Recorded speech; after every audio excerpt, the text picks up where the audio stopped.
This is TWiT. Build. Yeah, Like, so we're build. trying to figure out what do you think? What we is build? are going Could you to explain hear? that to us, please? Yeah, I can actually. Build is what the PDC used to be for, the Yeah. Professional Developers Conference for future-looking technology coming from Microsoft. Whereas TechEd was now Ignite, I think. TechEd was about current stuff, more IT than developer, but still current stuff. Okay. And here's the good news. This year, Build's all about Connect.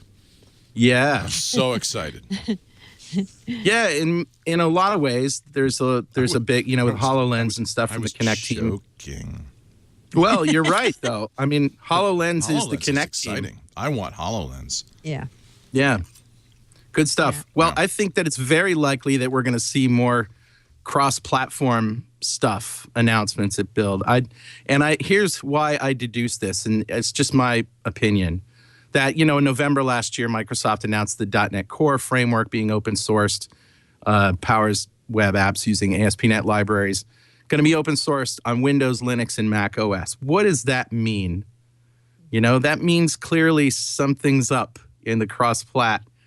Miguel de Icaza from Xamarin, who championed the Mono project, he was once reviled by Microsoft, especially the Windows operating system division.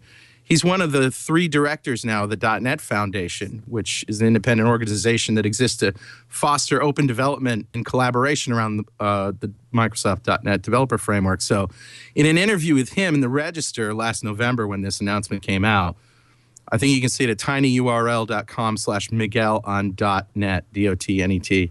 He says that Microsoft's opening of the full .NET framework gives a nice read-only benefit to the community. It's very much tied to Windows, has lots of other dependencies, but the .NET Core is very much open for porting, and that's all based on PCL or portable class libraries, which make it possible to go from platform to platform. And that's why Xamarin is so successful, because they have these PCL basically wrappers that talk to Android and iOS. So they can do cross-platform development. So I know there's stuff going on there. I think you're going to see stuff coming out, but I have no idea what it's going to be. Yeah. For IoT and devices, you guys already touched on this a little bit about Windows 10, but they've already announced that Windows 10 will be free on certain size devices, right? Yeah. They've already shown us a couple of their own hardware platforms. I expect to see more of those. Not only that, but for around $150, I don't know, you guys talked about the Windows PC on a stick. You search for Intel Compute Stick, $150. Yep. It's got a quad-core Atom processor, 2 gigs of RAM, 32 gigs of flash, has room for a full-size USB 2 port, a micro SD card slot, Wi-Fi, Bluetooth.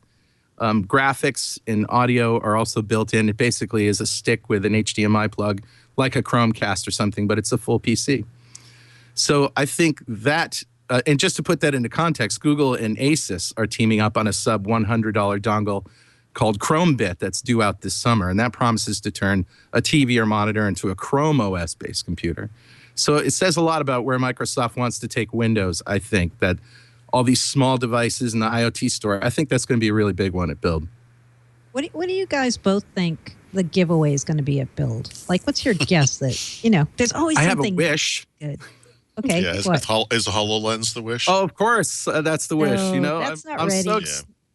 Yeah, I know, but that's the wish. But I'm so excited to see what that. I don't see that. I bet they let people buy it at a reduced cost. I bet that's how that works. That's probably more like it. And I'm hoping they just have prototypes to play with at the show. That'd be enough for me.